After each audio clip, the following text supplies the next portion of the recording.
अस्सलाम वालेकुम dear students.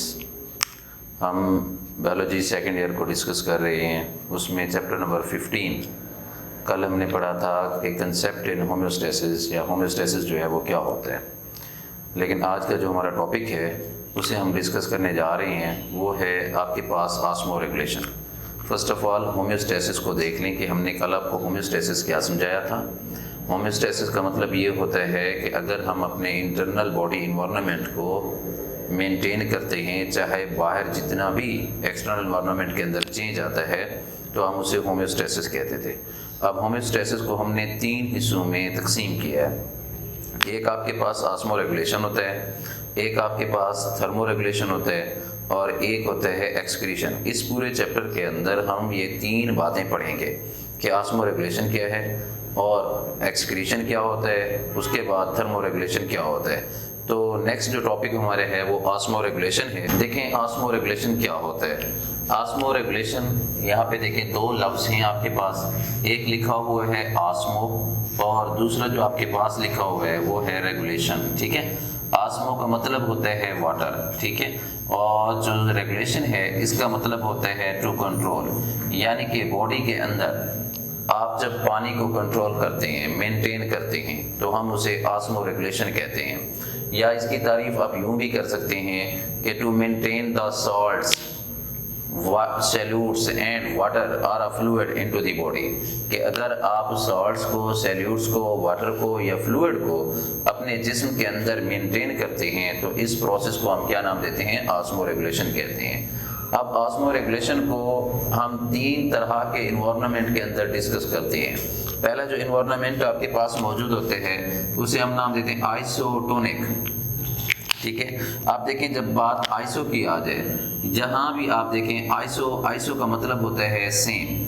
Iso हम किसे कहते हैं? सेम को कहते हैं। ठीक है, नेक्स्ट आपके पास जो चीज़ है टोनिक है। अब जब बात टोनिक की बात आ जाए तो आपने याद रखना है टोनिक का लफ्ज़ जो है ये टोनिसिटी से निकला है, यानी कि इसका मतलब क्या होता है? टोनिसिटी का मतलब ये होता है कि कंसंट्रेशन ऑफ सैल्यूट्स की जो मिकदार होती है जब आप उसे देखते हैं उसे हम क्या नाम देते हैं? टोनिसिटी का नाम देते हैं। इट्स मीन दैट आइसोटोनिक का मतलब क्या होगा कि आपके पास जब इक्वल जो सैल्यूट्स हैं या उनकी जो कंसंट्रेशन होती है जब वो बराबर होगी इंटरनल इन्वायरमेंट में भी और एक्सटर्नल इन्वायरमेंट में भी, तो हम उस कंडीशन को क्या नाम देंगे? आइसोटोनिक कहेंगे। नेक्स्ट दूसरा आपके पास जो होता है हम उसे क्या नाम देते हैं? हाइपोटोनिक कहते हैं। अब देखें टोनिक आपके पास ऑलरेडी मौजूद है, कंसंट्रेशन ऑफ सैल्यूट्स है। दूसरा जो लफ्ज़ है हाइपो का मतलब हम लेते हैं डिल्यूट, या फिर हम इससे मुराद ये भी लेते हैं कि ये लेस, या इससे मुराद ये भी लिया जाता है लो कंसंट्रेशन, यानी कि सैल्यूट्स की जो मिकदार होगी वो कम होगी। नेक्स्ट आपके पास लिखा हुआ है देखें हाइपर का मतलब होता है कि मोर। अब टोनिसिटी से है उसका मतलब वही है कंसंट्रेशन ऑफ सैल्यूट्स। हम इनमें क्या करते हैं 3 तरह के आपके पास कंडीशंस मौजूद हैं। यहाँ पे देखते हैं कि ये आपके पास एक सेल जो है वो मौजूद है और इस सेल को हम क्या नाम देते हैं? एनिमल सेल का नाम देते हैं। अब यहाँ पे देखें आपके पास एक और सेल भी मौजूद है और इस सेल को हम क्या नाम दे रहे हैं? That is called plant cell. ये क्या कहलाता है? आपके पास प्लांट सेल्स कहलाता है। ठीक है, अब दोनों सेल्स के अंदर जाके हम इन 3 तरह की कंडीशंस को डिस्कस करते हैं कि आपके पास एक कंडीशन आइसोटोनिक होती है और एक जो होती है वो हाइपरटोनिक होती है और एक जो होती है वो आपके पास हाइपोटोनिक कंडीशन होती है। अब यहाँ पे देखें आपके पास एनिमल सेल है, अगर इसमें सेल्यूट्स की परसेंटेज जो है वो नॉर्मल वे से आ रही है तो और नॉर्मल वे से एक्सटर्नल यानी कि बाहर की तरफ जा रही है, तो ये सेल जो होगा नॉर्मल रहेगा और इस कंडीशन को हम क्या नाम देंगे? आइसोटोनिक कहेंगे। इसी तरह अगर आपके पास सेल्यूट्स की कंसंट्रेशन ये देखें हम कहते हैं कि लेस आ रही है और मोर जो है वो बाहर जा रही है, तो इससे आपके सेल की जो हालत है वो क्या हो जाएगी? श्रिंक हो जाएगी, यानी कि आपका सेल जो होगा वो श्रिंक हो जाएगा क्योंकि ज़्यादा कंसंट्रेशन बाहर की तरफ जा रही है। अब जब लो कंसंट्रेशन की बात करेंगे तो आप इसे नाम देंगे हाइपोटोनिक इन्वायरमेंट का हम नाम देते हैं। नेक्स्ट थर्ड पे आपके पास होता है जिसमें हम ये देखते हैं कि मोर ज़्यादा जो है वो आ रही है और लेस जो होती है कंसंट्रेशन वो बाहर की तरफ रिमूव हो रही है, उस उससे जो आपका सेल होगा, ये सेल जो होगा बस्ट हो जाएगा, यानी कि फट जाएगा। ये बात हमने एनिमल सेल की है। लेकिन अगर इसी 3 कंडीशंस को हम किसके अंदर देखते हैं, प्लांट सेल के अंदर देखते हैं, यानी कि आपके पास नॉर्मल कंडीशन, यानी कि आपके पास सेम कंडीशन आ रही है और वो नॉर्मल बाहर जा रही है, तो ये सेल भी क्या रहेगा, नॉर्मल रहेगा। नंबर 2 पे अगर लेस कंसंट्रेशन उसके अंदर आ रही है और मोर जो है वो बाहर की तरफ जा रही है, ये सेल भी क्या हो जाएगा, श्रिंक हो जाएगा। नेक्स्ट उसके बाद जो है अगर हम इसमें ये देखते हैं कि आपके पास जो कंसंट्रेशन है वो मोर आ रही है, यानी कि ज़्यादा जो कंसंट्रेशन है इसमें हम देखते हैं कि ज़्यादा कंसंट्रेशन आ रही है और आपके पास मोर की बजाय यहाँ से देखें लेस जो है वो रिमूव हो रही है, तो आपने याद रखना है, तो ये सेल क्या हो जाएगा, टर्जिड हो जाएगा, तन जाएगा। उसकी वजह क्या होती है, उसकी वजह ये है कि इसके ऊपर जो है सेल मेम्ब्रेन मौजूद है, लेकिन जब हमने एनिमल सेल के अंदर देखा है तो एनिमल सेल के अंदर सेल वॉल जो है वो मौजूद नहीं थी, और प्लांट सेल में सेल वॉल भी मौजूद है जो उसको प्रोटेक्ट भी करती है और इसके अलावा वैक्यूल भी है जो वाटर को क्या करता है, स्टोर करता है। लेकिन जब हम बात करते हैं एनिमल सेल की तो सेल मेम्ब्रेन होती है, इस वजह से ज़्यादा सेल्यूल्स की कंसंट्रेशन होने की वजह से ये सेल बस्ट हो जाएगा, लेकिन प्लांट सेल में ऐसी कंडीशन नहीं होगी। एक तो आपने ये बात याद रखनी है। ये हमारा दूसरा टॉपिक जो है वो मौजूद है, ऑस्मोरेगुलेशन।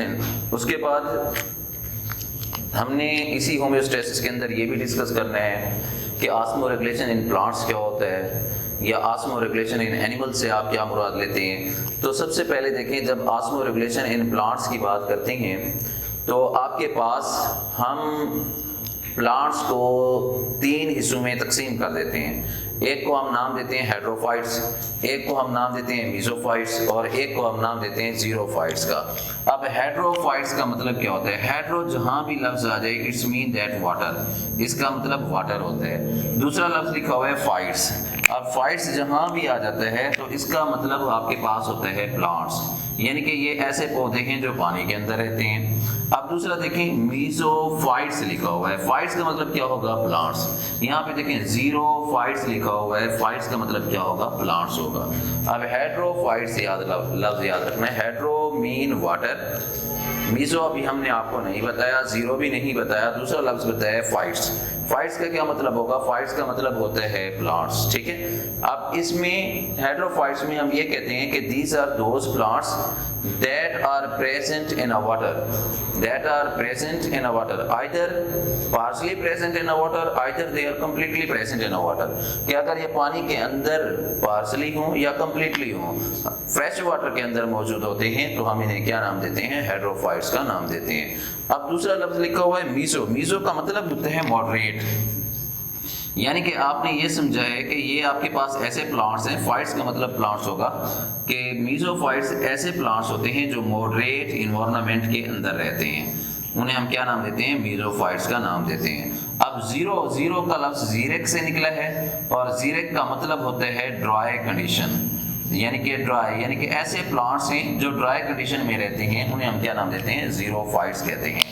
हमारे पास ऑस्मोरेगुलेशन इन प्लांट्स है, इसे हम देख रहे हैं। हेड्रोफाइट्स का मतलब क्या होगा, these are those plants that are present in a fresh water, either they are completely or partially, and mesophytes are called those plants that are present in the moderate environment, and xerophytes are called those plants that are present in a xeric condition or a dry condition or a terrestrial environment is called xerophytes. उन्हें हम क्या नाम देते हैं, xerophytes कहते हैं। आपने सबसे पहले इनके मीनिंग याद रखने हैं, हेड्रो मीन वाटर होता है, मीजो मीन मॉडरेट एनवायरनमेंट होता है, और जीरो का मतलब होता है ड्राई कंडीशन, ड्राई एनवायरनमेंट। आप ये देखेंगे कि the plants that are present in water is called hydrophytes, the plants that are present in moderate environment is called mesophytes, and the plants that are present in a dry condition is called xerophytes. उन्हें हम क्या कहेंगे, xerophytes कहेंगे। अब फिर क्या काम करते हैं हम इनमें जाके, हेड्रोफाइट्स में आपके पास है मीजोफाइट्स हैं या आपके पास हैं जीरोफाइट्स, इनमें जाके देखते हैं। जब आप हेड्रोफाइट्स प्लांट्स को देखेंगे, इनके अंदर जो लीव्स होंगे वो लार्ज होंगे और इनके अंदर जो ट्रांसपायरेशन है वो भी ज़्यादा होगी, और इनके अपर सरफेस, लीव के जो अपर सरफेस होंगे उनमें आपको एक्सटेंसिव स्टोमेटा मिलेंगे। क्यों? क्योंकि ट्रांसपायरेशन ज़्यादा से ज़्यादा करेंगे। इसकी वजह ये भी एक होती है क्योंकि ये पानी के अंदर मौजूद होते हैं, जब ये पानी के अंदर मौजूद होते हैं तो इन्हें पानी की कमी का सामना नहीं करना पड़ता। तो ये ज़्यादा से ज़्यादा पानी ले रहे होते हैं, इसलिए ट्रांसपायरेशन भी इनकी ज़्यादा से ज़्यादा होती है। जब ट्रांसपायरेशन की हम बात करते हैं, क्योंकि ट्रांसपायरेशन का अमल क्या होता है, हमारे पास लॉस ऑफ वाटर है in the form of evaporation. Evaporation की सूरत में जब पानी बुखारात की सूरत में निकल जाता है, उसे हम क्या नाम देते हैं, ट्रांसपायरेशन कहते हैं। ट्रांसपायरेशन को जो करवाती हैं उन ऑर्गन्स को हम नाम स्टोमेटा कहते हैं। स्टोमेटा कहते हैं, स्टोमेटा जो होते हैं लीव्स की अपर सरफेस के ऊपर मौजूद होते हैं और ये ज़्यादा तादाद में होते हैं। इन्हें हम क्या नाम देते हैं, हेड्रोफाइट्स कहते हैं। फॉर एग्जांपल जैसे आपके पास वाटर लिली है। इसके बाद अगर हम देखें मीजोफाइट्स को, मीजोफाइट्स जो हैं ये मॉडरेट इन्वायरमेंट के अंदर रह रहे हैं। अब इसका मतलब ये होता है कि अगर इन्हें आप पानी ज़्यादा भी दे दें फिर भी ये सर्वाइव कर जाते हैं, अगर आप इन्हें कम भी पानी दे देते हैं फिर भी ये सर्वाइव कर जाते हैं। इनमें रिस्ट्रिक्टेड स्टोमेटा जो होते हैं वो मौजूद होते हैं, और अगर आप सफिशिएंट सप्लाई ऑफ वाटर का दे दें तो इनके जो स्टोमेटा होंगे वो क्या होंगे, ओपन हो जाएंगे। अब जब स्टोमेटा ओपन होंगे ट्रांसपायरेशन का प्रोसेस बढ़ जाएगा। अगर आप इन्हें कम पानी देते हैं तो कम पानी देने की वजह से, रिस्ट्रिक्टेड सप्लाई ऑफ वाटर की वजह से इनके स्टोमेटा जो हैं वो क्लोज हो जाते हैं, इनके स्टोमेटा बंद हो जाएंगे और ट्रांसपायरेशन का प्रोसेस भी कम हो जाएगा। मिसाल के तौर पे जैसे आपके पास ब्रासिका है, मस्टर्ड प्लांट जिसे हम कहते हैं, या जैसे आपके पास मैंगो है, या जैसे आपके पास रोज है, ये सारे क्या कहलाते हैं, मीजोफाइट्स कहलाते होते हैं। उसके बाद आपके पास होता है जीरोफाइट्स। जीरोफाइट्स ऐसे प्लांट्स हैं जिनके पास स्मॉल थिक लीव्स होते हैं। पहली बात तो ये है कि बहुत ही छोटे और मोटे पत्ते इनके पास मौजूद होते हैं। अब ज़्यादातर ये हम देखते हैं कि इसमें पत्ते होते ही नहीं हैं, सिर्फ स्टेम होता है और ये अपना जो वाटर है उसी स्टेम के अंदर स्टोर कर लेते हैं। और इनके पास क्यूटिकल थिक वैक्सी लेदरी स्ट्रक्चर जो होती है वो मौजूद होती है, और स्टोमेटा इनके जो होते हैं अगर लीव्स मौजूद होंगे उनकी लोअर सरफेस पर मौजूद होंगे। इनके पास जो फोटोसिंथेटिक ऑर्गन होते हैं उसे हम स्टेम का नाम देते हैं। ये क्या करते हैं, ट्रांसपायरेशन ताकि ना हो इस वजह से अपने लीव्स को क्या करते हैं, गिरा देते हैं, या कम ट्रांसपायरेशन की वजह से अपने लीव्स जो होते हैं वो शेड ऑफ इनके हो जाते हैं। रेनी सीजन में खास तौर पे जब रेनी कंडीशन होती है उस वक्त स्टोमेटा जो होते हैं वो क्या करते हैं, पानी को स्टोर कर लेते हैं। फॉर एग्जांपल मिसाल के तौर पे जैसे हमारे पास क्या होता है, कैक्टी है, या हमारे पास क्या होता है, यूफोर्बिया जो है वो मौजूद होता है। उसके बाद अगर हम देखें ऑस्मोरेगुलेशन इन प्लांट्स के बाद जो चीज़ आपके पास आती है उसे हम क्या कहते हैं, ऑस्मोरेगुलेशन इन एनिमल्स कहते हैं। अब ऑस्मोरेगुलेशन इन एनिमल्स को हम दो हिस्सों में तकसीम करते हैं। एक आपके पास होता है ऑस्मोरेगुलेटर और एक आपके पास होता है ऑस्मोकन्फर्मर। ठीक है, ऑस्मोरेगुलेटर का रेगुलेटर फिर वही बात आ जाती है रेगुलेशन से कि टू कंट्रोल, जो कंट्रोल करते हैं उन्हें हम रेगुलेटर्स का नाम देते हैं। ऑस्मो यानी कि वाटर, यानी कि these are those animals that control their water into the body, जो अपने जिस्म के अंदर वाटर को कंट्रोल कर लेते हैं उन्हें हम ऑस्मोरेगुलेटर कहते हैं। आपने ये भी याद रखना है। अब ऑस्मोरेगुलेशन इन एनिमल्स क्या होता है, हम क्या काम करते हैं, ऑस्मोरेगुलेशन इन एनिमल्स को दो हिस्सों में तकसीम कर देते हैं। एक को ऑस्मोरेगुलेटर कहते हैं और एक को ऑस्मोकन्फर्मर का नाम देते हैं। ऑस्मोरेगुलेटर का मतलब ये होता है कि ऐसे हमारे पास एनिमल्स हैं जो अपने ऑस्मोरेगुलेशन प्रोसेस को मेंटेन करते हैं, वो रेगुलेटर कहलाते होते हैं। एक और भी बात इसमें याद रखनी है कि हमारे पास दो तरह के इन्वायरमेंट हैं, एक एक्सटर्नल इन्वायरमेंट होता है, एक इंटरनल इन्वायरमेंट होता है।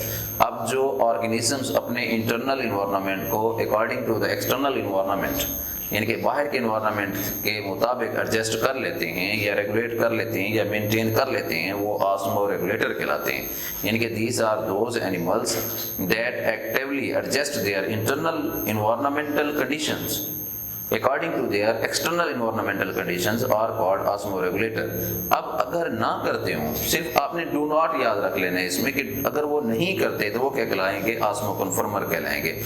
यानी कि osmoconformer are those animals that do not adjust their internal body environment osmotic environment according to their external body osmotic environment is called osmoconformer. जो एडजस्ट कर लेते हैं वो ऑस्मोरेगुलेटर कहलाते हैं। जो इंटरनल इन्वायरमेंट को एक्सटर्नल इन्वायरमेंट के मुताबिक एडजस्ट कर लेंगे वो ऑस्मोरेगुलेटर होंगे, जो नहीं करेंगे वो क्या कहलाएंगे, ऑस्मोकन्फर्मर कहलाएंगे। फॉर एग्जांपल मिसाल के तौर पे जैसे आपके पास हैग फिशेज है, अब हैग फिशेज को हम नाम देते हैं ऑस्मोकन्फर्मर्स का।